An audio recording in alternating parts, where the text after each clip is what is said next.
गरिने मौका पाएकोमा म एकदम आभारी छु र तपाईहरुलाई म धन्यवाद पनि दिन चाहन्छु। खास गरी म अलिकति यो म आफ्नै किसिमले बोल्नु तपाईको क्वेशन भन्दा भए तपाईलाई क्वेशनको सेरोफेरोमा रहेर म आफ्नै हिसाबले अलिकति केही कुरा राख्न चाहन्छु है त। हुन्छ। खासमा के हो भनेपछि यो रोजगारको सम्भावना र अवस्थाको बारेमा जो हजुरले भन्नुभयो नि। हजुर।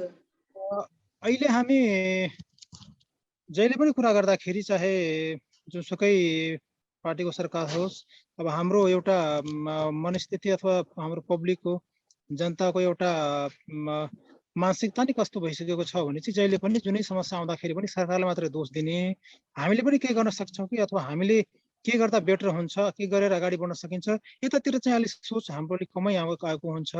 र म अहिले मेरो बारेमा कुरा गर्नु पर्दाखेरि म अहिले कुनै पार्टी विशेषको मान्छे त होइन, म एउटा श्रमजीवी मात्र हो।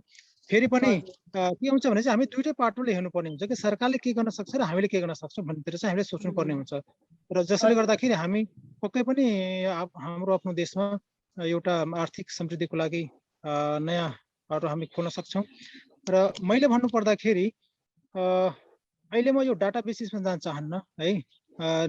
नेपालमा कति बेरोजगारी छ, के अवस्था छ, यी कुराहरूमा जान चाहन्न, किनकि डाटाको कुरा गर्दाखेरि नेपालमा डाटा धेरै राम्रो देख्न पाउँछौँ। हामी गुगल मार्नुभयो भने हाम्रो देशमा डाटाहरू जस्तो नेपालीको औषध आयु बढेको हामी देख्न पाउँछौँ, लेखेको पाउँछौँ हैन। तर स्वास्थ्य अवस्था के छ त्यो सबैलाई थाहा भएको कुरा हो। त्यसपछि तपाईको साक्षरताको पर्सेन्टेज कुरा गर्नुहुन्छ, प्रत्येक साल कुनै न कुनै जिल्ला साक्षरता चाहिँ पुरा 100% भएको भनेर घोषणा गरेको पनि हामी पाउँछौँ हैन। अनि साक्षरताको अवस्था के छ त्यो यथार्थ कुरा त तपाईँ हामीलाई थाहा भएकै कुरा हो। त्यस्तै गरेर धेरै कुराहरूमा डाटा यति राम्रो सिँगार पटार गरेर हाम्रो भनौँ न राष्ट्रिय स्तरमा प्रस्तुत गरिन्छ नि, यस्तो लाग्छ नेपाल त धेरै राम्रो देश भइसक्यो। इभन कि म तपाईँले एउटा कुरा जानकारी गराउन चाहन्छु, डाटाको आधारमा नेपाल अहिले डेभलपिङ कन्ट्री छैन। नेपाललाई विकास उन्मुख देश भन्न मिल्दैन, यो त्योभन्दा माथिल्लो लेभलमा पुगिसकेको छ। तर हामीले यथार्थ के हो भन्ने कुरा हामीले अनुभूति गर्न पाउनु पर्यो नि त त्यो कुराको हैन। त्यो कुरा अनुभूति जबसम्म पब्लिकले गर्न पाउँदैन त्यो डाटा देखाएर मात्रै हुँदैन।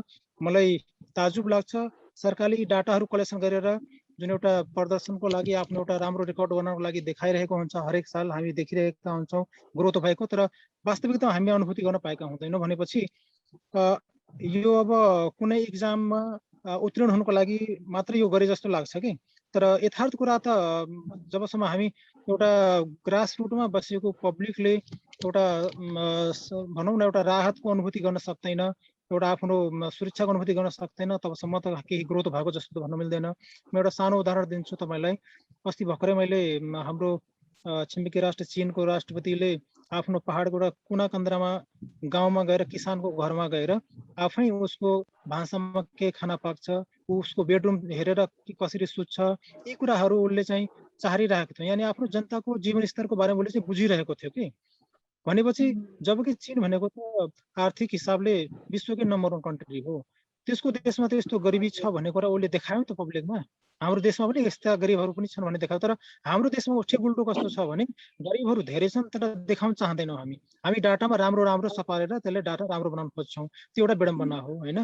भनेपछि हामीले यथार्थलाई चाहिँ स्वीकार्नै पर्ने हुन्छ। हाम्रो अवस्था के हो, हाम्रो घरभित्रको अवस्था के हो, यी कुराहरू हामीले चाहिँ त्यसलाई डाटामा लिपोत गरेर रङरोगन गरेर देखाएर कुनै फाइदा हुनेवाला छैन। हाम्रो ग्रासरुटमा बस्ने, गाउँमा बस्ने एउटा कुना काप्चामा पहाडको एउटा कुनामा हैन टाकुरामा बस्ने एउटा किसानले कुन किसिमको जीवनस्तर बाँचिरहेको छ, उसको जीवनशैली कस्तो छ, त्यो हामीले चाहिँ मनन गरेरै धेरै कार्यक्रमहरू ल्याउनु पर्ने हुन्छ। र अब रह्यो कुरा अलिकति रोजगारको भन्नुभयो यहाँले। रोजगारको लागि म ती अघि नै भनिसकेँ, म डाटाको बेसिसमा कुरा गर्दैन। म ग्रासरुटमा बस्ने मान्छे, म एउटा मतलब कि एउटा भुइँ मान्छे हो। म त एकदम त्यस्तो खालको नै म कुरा राख्न गइरहेको छु। जस्तो रोजगारी छैन, बेरोजगारको संख्या बढ्यो भन्छ नि हामी। तपाईको घरमा बिग्रियो भने धारा मिस्त्री पाउन कति गाह्रो छ थाहा छ तपाईलाई? तपाईको घरमा बिजुलीको केही समस्या भनेपछि तपाईको इलेक्ट्रिसियन पाउनलाई कति गाह्रो छ, छिटिमिति पाउँदैन नि। भनेपछि हामीले एकातिर सरकारले के गर्नुपर्छ त्यो पाटो छँदैछ, त्यता चाहिँ म एकछिनमा आउँछु। त्योभन्दा पहिले हामीले के गर्न सक्छौँ? म एउटा सानो तपाईँलाई उदाहरण दिन्छु। अहिलेको परिवेशमा यो जुन रोजगारसँग तपाईँको कुरा मलाई बोल्ने जुन मौका दिनुभयो, म के भन्छु भनेपछि कुनै दिन यस्तो थियो, कुनै समय यस्तो थियो, कुनै जमाना यस्तो थियो, कुनै युग यस्तो थियो जतिखेर मान्छे नोकरी गरेर राम्रो आम्दानी हुन्छ भन्ने मान्यता थियो।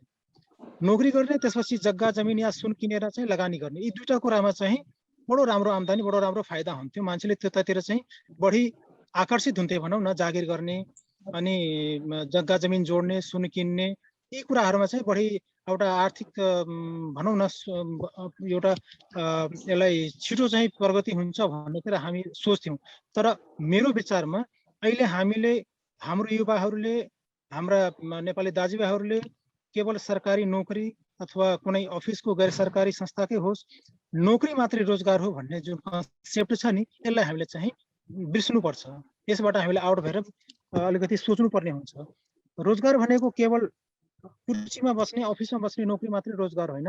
हामीले अबको दिनमा यो नोकरी र जुन इन्भेस्टमेन्टको कुरामा गर्न खोजिरहेको थिएँ, जग्गामा इन्भेस्ट गर्ने, सुनमा इन्भेस्ट, यो भन्दा पनि अबको दिनमा तपाईँ हामीले यदि आर्थिक समृद्धि गर्ने भनेपछि हाम्रो प्राथमिकता भनेको प्रोफेसन, स्वरोजगारतिर जानुपर्ने हुन्छ र त्यसपछि बिजनेस, दुईटा कुरामा हामीले फोकस गर्नुपर्छ। अब नोकरी र इन्भेस्टमेन्ट गरेर त्यति धेरै आर्थिक फड्को मार्ने जमाना छैन। अब समय परिवर्तन भइसक्यो।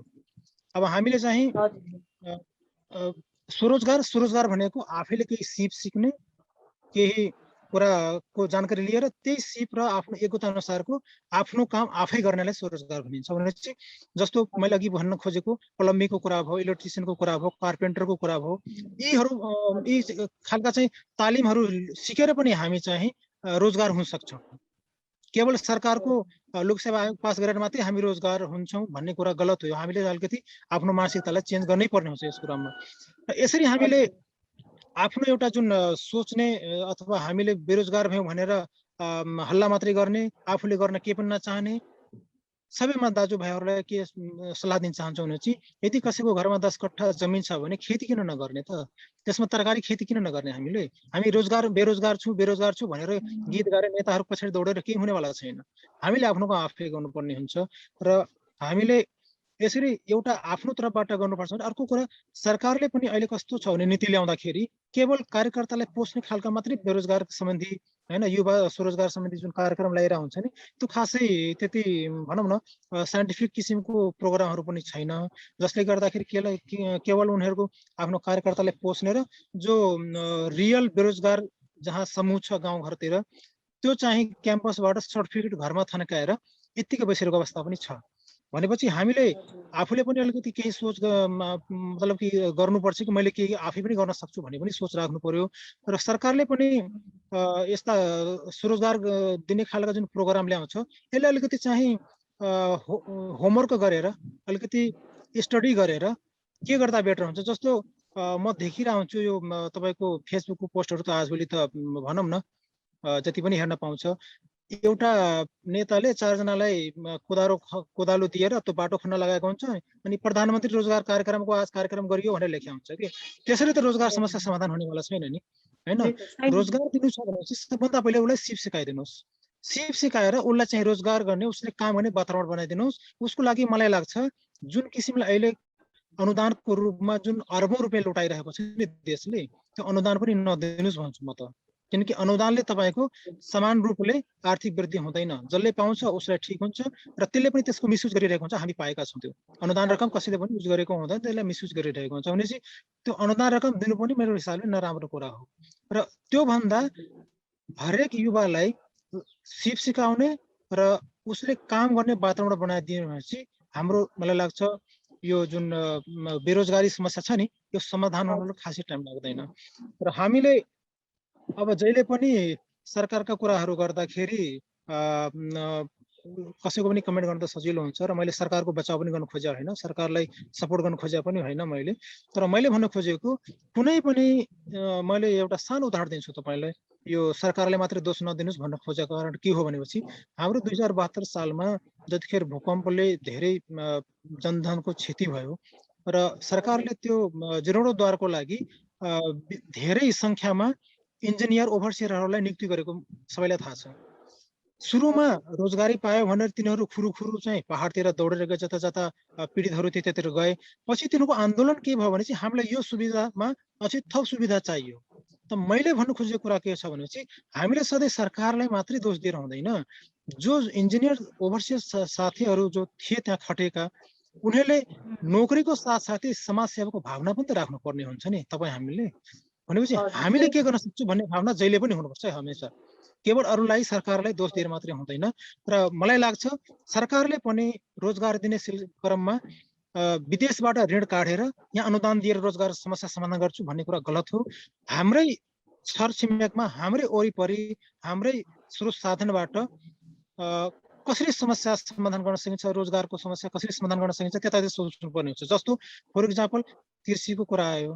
कृषिको कुरामा हामीले अझै पनि वैज्ञानिक किसिमको खेती गर्न सकेका छैनौँ हैन। अझै पनि हामी पुरानो तरिकाले धान गहुँ दुईटा बाली मात्रै लगाउनेतिर हामी ध्यान दिएका छौँ। भनेपछि अब हामीले कृषिमा पनि अलिकति जस्तो हाइब्रिड बिउहरू ल्याएर हैन आधुनिक तरिकाको खेती गरेर त्यतातिर सोच्ने हो कि, र हामीसँगै भएको मानव उपलब्ध हाम्रो जमिनमै उर्वरा हुन सक्ने जस्तो पहाडतिरको कुरा गर्दाखेरि त्यहाँ फलफुलको खेती हुन सक्छ भनेपछि त्यतातिर अब मौसम सुहाउँदै खालको खेती गराएर हामीले आफ्नो बेरोजगार युवाहरूलाई त्यतातिर खपत गरेर हैन हामी यो समस्या समाधान गर्न सोचेर हामीले के छ भनेपछि अब सरकारले अनुदान दिन्छ, सरकारले मलाई ऋण दिन्छ अथवा सरकारले मलाई केही सुविधा दिन्छ त्यतातिर मात्रै ताकेर बसेका छौँ। जबकि सरकारले अनुदानमा दिने हामीलाई सुविधा दिने पैसा भनेको त हामीलाई थाहा छ नि त यो अन्तर्राष्ट्रिय रूपमा उसले ऋण ल्याएर दिइरहेको छ। आखिर त्यो त हाम्रो ऋण हो नि त। त्यसमा हामीले रमाउने अवस्था मैले देखेको छैन। सरकारबाट ऋण विदेशी निकायबाट ल्याएको ऋणलाई हामीलाई दिएर पोस्ने भनेपछि हामी त्यहाँनिर खुसी हुनुपर्ने मलाई लाग्दैन। हामीले आफैले चाहिँ स्थानीय स्रोत साधनबाट हामी के गरेर अगाडि आफ्नो एउटा रोजगार गर्न सक्छौँ, आफ्नो परिवारलाई आर्थिक रूपमा धान्न सक्छौँ त्यतातिर सोचेर सरकारले पनि नीति बनाउनु पर्ने हुन्छ। र हामीले पनि यसलाई अलिकति आफ्नो लेभलबाट आफ्नो तर्फबाट पनि केवल त्यो मैले अघि भने जस्तै लोकसेवा आयोगको तयारी मात्रै गर्ने हैन, अफिसमा मात्रै बस्न खोज्ने त्यो नै रोजगारी होइन। र हामी तपाईँ सबैले के गर्दा हुन्छ, मसँग कुन योग्यता छ, मसँग के सिप छ, म के गर्न सक्छु त्यही काम गर्ने हो कि। काम कुनै सानो हुँदैन हैन। म आफ्नो उदाहरण दिनु पर्दाखेरि म 24 साल जब पनि गरेँ, नोकरी पनि गरेँ र अहिले म आफै फिल्डमा खटेर सामान्य एउटा आफ्नो गुजारा गर्ने प्रयास पनि गर्न खोजिरहेको छु। भनेपछि मलाई त्यो पैदल हिँड्दैमा म साइकलमा हिँड्दैमा म सानो हुँदैन नि, मैले 10 बोराको कुनै भारी मैले बोक्दैमा म सानो हुँदैन नि हैन।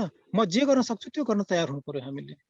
र यसरी मलाई लाग्छ हामीले पब्लिक र सरकारले दुईटैको जुन एउटा समन्वयात्मक हिसाबले काम गर्यो भने सुदूरपश्चिम मात्रै होइन अल नेपालमा, किनकि हामीसँग प्राकृतिक स्रोत साधन धेरै छ। त्यो प्राकृतिक स्रोत साधनलाई उपयोग गर्ने गरी खालको कुनै प्रोग्राम ल्यायो भने हाम्रो रोजगारीको समस्या समाधान यहीँ तुरन्तै समाधान हुन्छ। र हाम्रा होनहार युवा साथीभाइहरूले पनि अरबमा गएर हैन यो 50 डिग्रीको टेम्परेचरमा गएर काम गर्नुपर्ने अवस्था पनि आउँदैन। र यसको लागि एउटै कुराको समस्या छ, सरकारको पोलिसी। सरकारले पोलिसी यदि राम्रो खालको त्यस्तै खालको बनायो भने हाम्रो कुनै पनि युवाहरूले विदेशमा गएर रहर छैन, कसैलाई पनि जाने रहर हुँदैन र उनीहरूले पनि आफ्नो परिवार बच्चासँग बस्न चाहन्छ। र देशमा जुन सुकै पार्टीको सरकार आए तापनि मेरो विनम्र अनुरोध छ हाम्रा युवाहरूलाई देशमै केही गरी खानको लागि वातावरण बनाइयोस्, त्यस्तो खालको नीति ल्याइयोस् ताकि यसले गर्दाखेरि हाम्रो एउटा त आफ्नो जीडीपी को एउटा ग्रोथ हुन्छ हैन, हाम्रो देशको एउटा उत्पादन बढ्छ यसमा। अर्को कुरा हाम्रो दाजुभाइहरूले जो विदेशमा गएर पसिना बगाउँछ त्यो श्रम हाम्रो देशमै हुन्छ र हाम्रो उत्पादन हुन्छ। र यसरी हामीले मैले हजुरहरूको धेरै समय दिन सक्ने भएको हुनाले बाँकी हाम्रो अन्य धेरै हाम्रो डाक्टर साहबहरू हुनुहुन्छ, अन्य धेरै गुरुहरू हुनुहुन्छ, धेरै विद्वान साथीहरू हुनुहुन्छ, उहाँहरूले पनि धेरै कुरा राख्नु होला।